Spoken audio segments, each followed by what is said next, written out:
Hey guys, welcome back. This is my Ableton journal. In today's journal entry, I wanted to show you this track that I've made using nothing but stock and free plugins.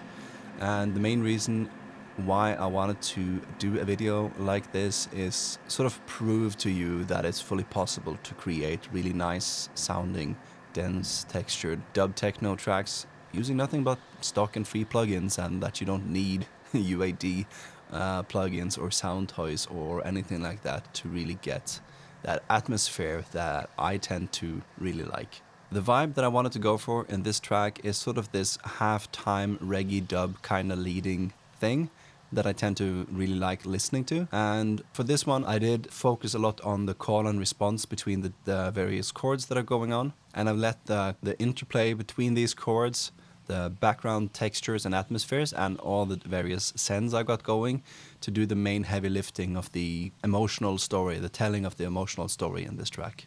So I'm going to work you through the most important layers, top to bottom, so you can get an overview of what my thoughts was behind the different choices that I've made. So without further ado, let's just get straight back into Ableton. For my low end group, the first element I want to highlight here is the kick, which is a kick that I lifted from a sample that comes with Ableton, which is called Reggae 140 BPM.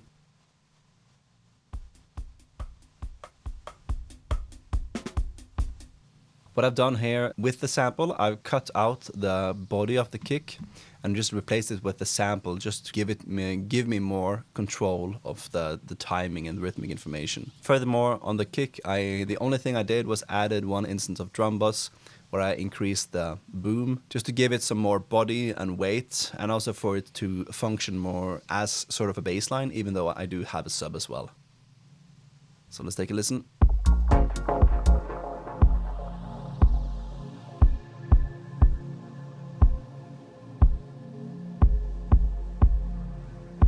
And I've also gone ahead and tuned this, I think, to the tonic of the chords. Not totally sure, like it's been a while since I made this track, so I can't really say. But regardless, it just fits really nicely with the rest of the track. So what I did with this loop here was that I doubled the original tempo just to get it even more like half-timey. And since I'm using the beats warp mode with transients, it's also giving me some nice sort of like this warbly kind of sound.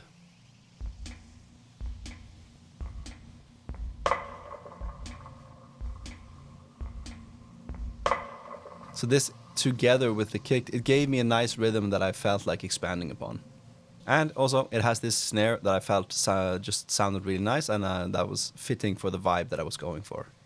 Moving down, the thud layer is nothing more crazy than a 909 core kit with a bass drum. I just filtered out all of the higher frequencies, and I've added one instance of Redux with a vintage sampler preset that I tweaked a bit, just to give it a bit more sizzle.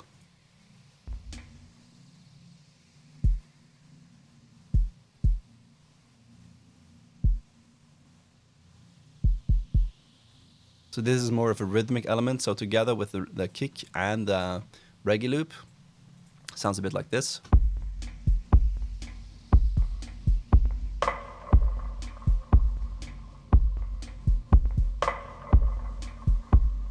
And then, all the way to the bottom, I have my sub, and this is just, it's an operator with some slow attack and a bit of saturation using the saturator and the cabinet effect unit.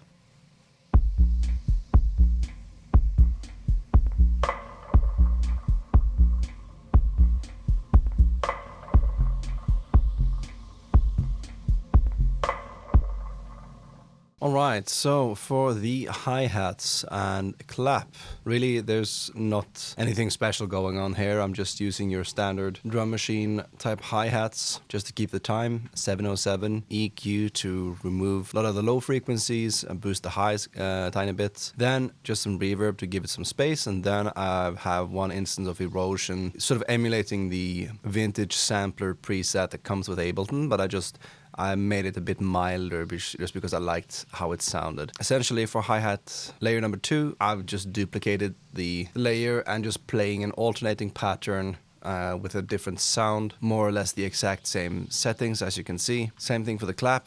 This is just some clap I found in the stock library of Ableton. It's just playing the off beat here. So let's take a listen.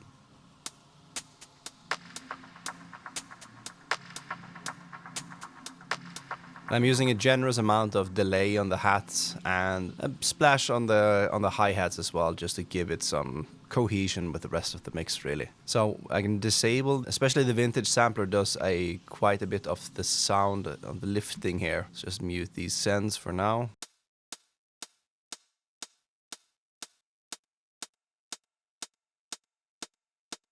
You see at this point it's like more muffled in a sense, and I wanted it brighter. So with the EQ, takes away some of that mud. Reverb gives it a bit more space. And the sampler just adds some crunch. After that, I'm using the free ML distance device. This is just to bring it into the mix, if I remember correctly. That's all there is to it. So in total, if we enable the sends again,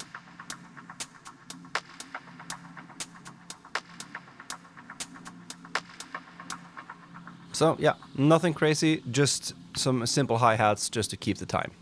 Alright, so we're moving down the line here, and let's get into the chords group. The first thing I wanted to talk about here is this organ preset from Analog. Nice and simple, just have a phaser on it and some saturation. And the main thing with this organ sound, it serves as sort of this rhythmic and a harmonic element that sort of complements the groove, but also it kind of injects some of this reggae dub vibe simply from the pattern it's playing and from the organ sound itself. Let's take a listen.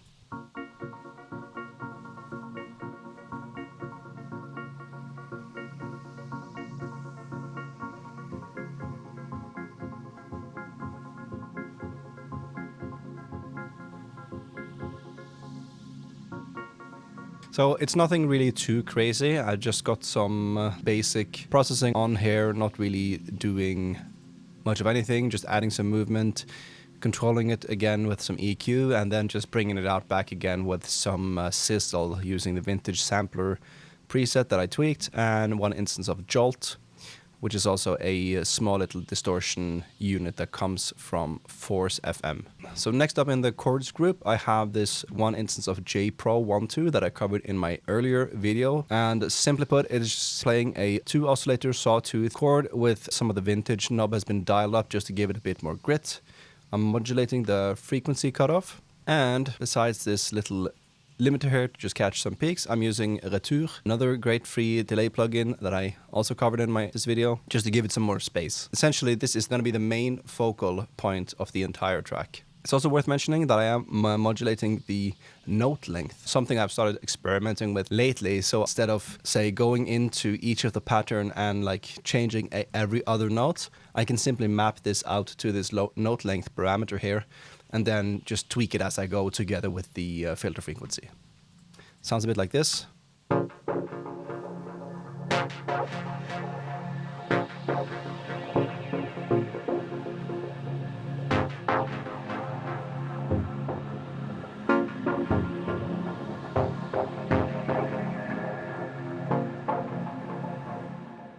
So per se, it's not like super crazy sound design going on here, and there's nothing insane I'm doing with the modulation. It's just it's a minor chord. It's playing A sharp minor, and just some saturation for taste, essentially. And I feel like this approach works really well, like having a minimal sound when it comes to this kind of music. Yes, the chord is the main focal point, but it's also the interplay with the other elements and the use of space that I'm doing with my sends, which essentially makes up this sound here. And finally, I have one more chord. Again, just playing a simple minor triad using operator. Here I'm using a triangle wave with a bit of FM modulation just to give it some more presence. Again, playing with the filter cutoff. And what's really interesting here is that I've gone ahead and used the convolution reverb with the bongo sample in it just to make it a bit more jangly. Let's take a listen. So if I disable this and all the other processing I've got here, and let's actually disable the sends also, so you can get a full picture of what this sounds like in solo. See? So without this processing, it's not really that interesting, but if we add in especially this convolution reverb,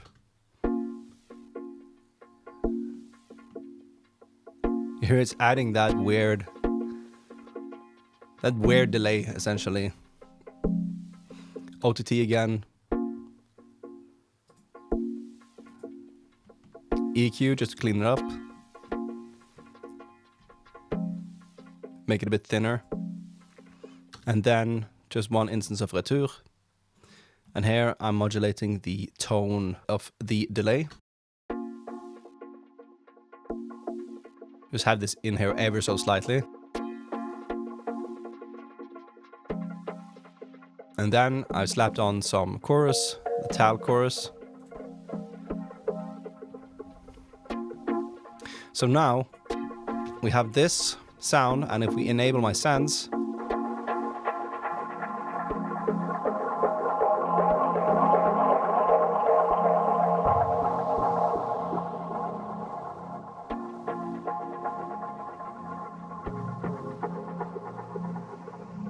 it makes for some really nice dense textures that are like kind of jangly, kind of all over the place, but at the same time it's centered around that minor chord, which is, to my head, the most important part. Moving down to our pads and texture, the first layer in this group is my pad, and it sounds a bit like this. Let's crank the volume here so you can actually get a sense for what it's like.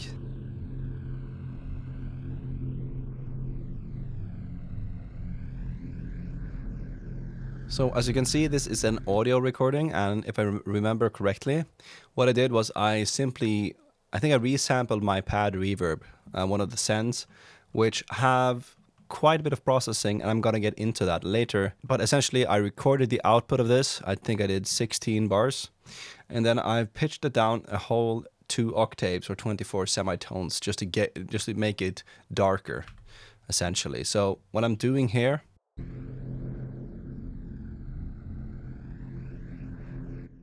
is I've flipped the phase just to make sure that I wouldn't get any potential phasing issues with the original pad.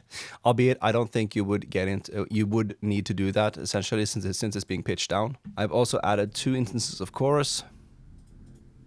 Let's crank it a bit so you can hear. You see, without those 2, it gets quite monotonous and stale, even though it sounds nice. Because I just wanted that kind of like phasing back and forth between your left and your right ear.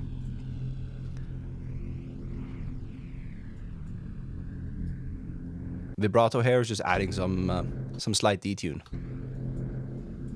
And I'm just using the 3 ml distance to bring it out at some point. Let's check. Yeah, and I'm bringing it out like during the introduction of the first chords, and then bringing it back in after the breakdown and for the rest of the track.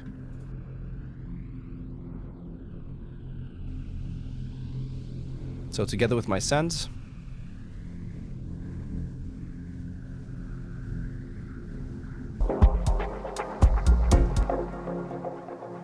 next up is this layer which I've named Granulator Paper.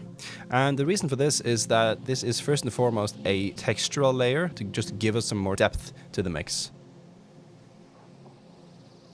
If I remove the EQ and crank the output of this one, you can hear it sounds kind of like some underwater stuff, something's being filtered, you can't quite make out what it is.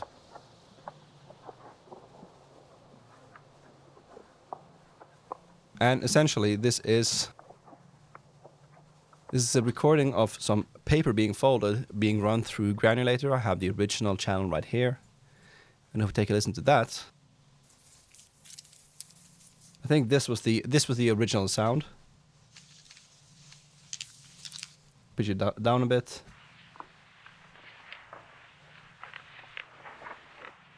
It's something like this, and then what I did was just pitch it down 11 semitones, change the warping to complex, and if I remember correctly, I also doubled the playback speed, so just to get it slower essentially. But this really adds some sort of like percussive depth to the mix that you can't really put your finger on what is.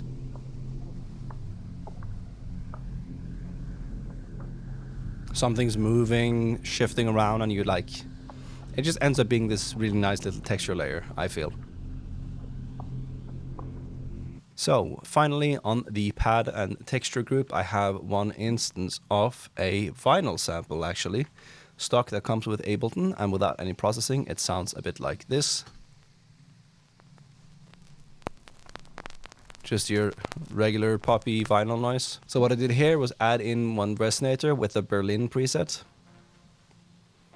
And I just tuned this to the root of my key, of my track. And then I just added in an auto filter with a high pass filter that's slowly like opening and closing, and it kind of just sits all the way in the back of the mix at minus 26 decibels, sending a bit of it to some of the sends, just to give some more tonal random texture essentially to this group.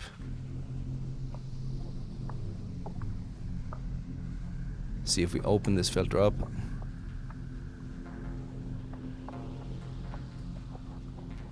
And this sort of like comes and goes randomly throughout the track, and I just feel like it adds some extra ear candy essentially.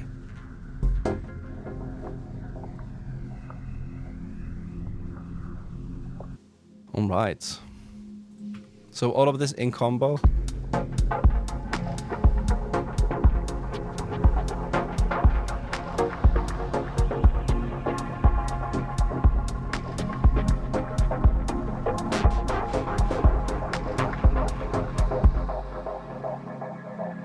So that's all the foundational, like compositional layers. Next up, I'm gonna walk you through the main different sends I've got going here that I really feel is what like makes this track what it is. So let's actually go through what's on my send, and I'm gonna talk briefly about the main things that are going on here. I'm not gonna necessarily go super deep in most of these as they are pretty straightforward, but anyways, let's start with number one, which I've called plate. And on this single send here, I have one instance of the Temecula DSP MCV1 with a reverse reverb algorithm set. And the reason for this is simply put, without any processing, it sounds really nice. See? I like how this sounds, and to me it was sounding a bit dry almost, so I've just gone ahead and added some ping pong delay here, and then again I'm using utility just to squeeze up the width a bit, and then I've added one instance of convolution reverb pro just to give it a bit longer tail.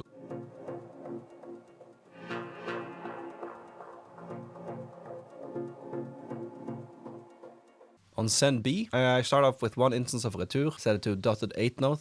I've tightened up the width a bit again, adding some more dotted 8th echo just to give it even more space. One instance of convolution reverb pro with the spring, some EQ to clean it up, and LFO that is not actually doing anything, and one instance of this really nice little tape rack from Blank Form MS. I'm gonna link that in the description, but altogether I think this sounds really cool.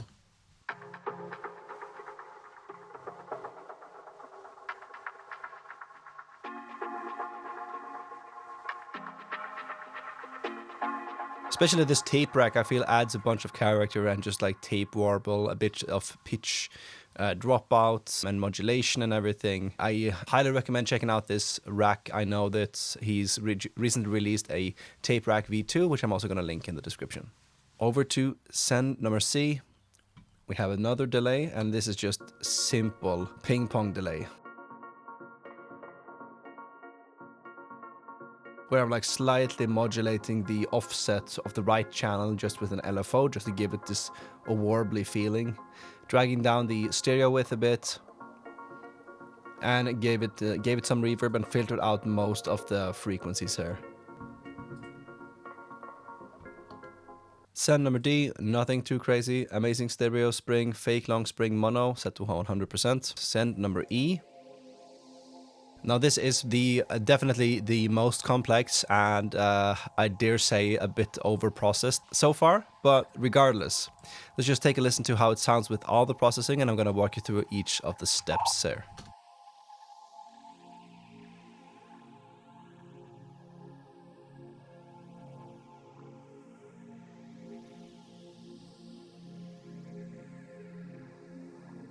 You see, so this is a really nice, it's basically a pad that I've created using a bunch of effects here. The main thing that's going on is that I'm using resampled audio from my project already into two different convolution reverb pros. One of them, the topmost one, I ended up reversing just to get me some different timbres. I've also increased the size to 200% just to pitch it down a full octave. Besides that, I've increased the fade in time and fade out for both of these, just to make them fade in and out, essentially. EQing, I'm not doing anything. No, I don't think so. Moving on, I have some EQ to clean up the low frequencies, some OTT to bring up the volume and like give it that squashed feeling. After that, I have one instance of Convolution Reverb Pro, just a nice Hall preset that I found. Again, some more EQ to clean up some of the lower mids and like the buildup of frequencies in this area. Then I have one instance of Redux, basically emulating this vintage sampler 2.0 preset that I kind of created. And after that, I have one instance of Phaser to give it some more movement. After this again, I have one instance of amp set to dual output, aka you get stereo from this. And then just not 100%, around 70, just because I want some more like hiss and high-end content. Then one instance of chorus with a warm chorale preset set to 78%. Again, more EQ just to tidy it up a bit. After that again, one instance of roar. And here I've just dialed in the highermost band. This is set to multi-band processing. And I've just dialed in this with a bandpass filter that's being slowly modulated by LFO number 1. Quite a bit of a drive here, like 3 decibels drive and around 70% amount. And the shaper is set to noise injection, just give us some more noise at the top end that's like moving back and forth. After that, I have one instance of the Tal chorus plugin again. Like, it sounds nice as it is, but I'm really a big fan of this chorusy sound on my pads and reverbs and noises and whatnot.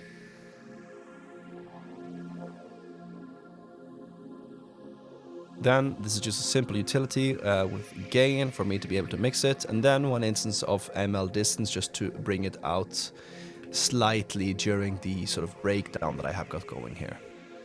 Finally, again, this is just basic EQ, just cleaning it up so that it's not necessarily overlapping too much with the other stuff that I've got going on. On send number F, I have two instances of retour, one set to one dotted 16th note, only letting the higher frequencies come through. And then on the second one, and these are pan left and right, I'm bringing in more of the low filters, and it's a dotted 4th note for this last one. Just to give us more weirdness, I guess.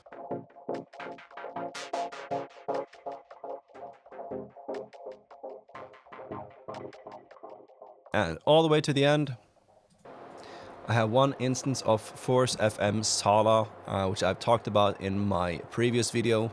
This is just a really nice sounding, super big reverb that I felt was kind of doing what Soundtoys Space Blender would do, just in a free context, essentially.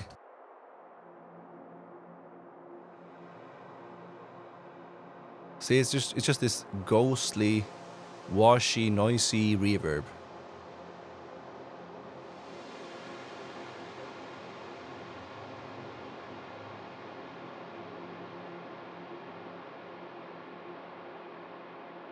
Sounds really nice.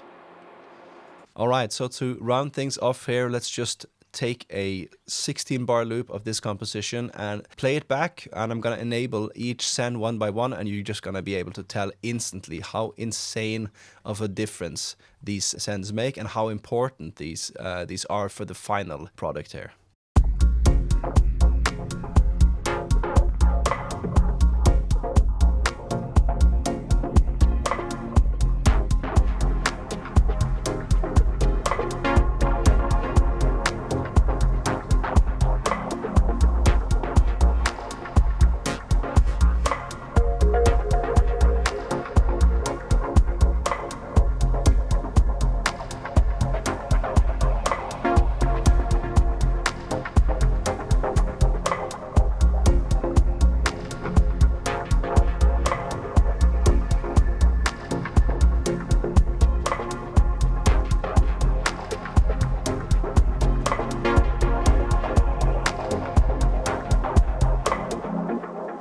I hope you see that obviously like 80% of the sound of this composition is being done by the chords and the effects that I have implemented directly on those various tracks. But I hope it's clear that like how big of a difference these sends make and how important it is to just populate your sends with a bunch of nice sounding effects to really get closer to this dense atmospheric dub techno sound. All the way to the end, I just want to mention I have a super simple mastering chain here, nothing crazy, just a glue compressor to sort of like lift it up from the volume that I tend to mix in, and then just 2 limiters. One for catching the potential transients and one for just like smoothing it out and just nudging it ever so slightly.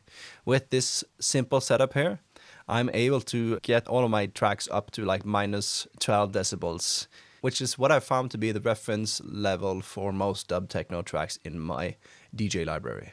Alright, that's it for this week. I hope this was useful. I hope you found some value in it.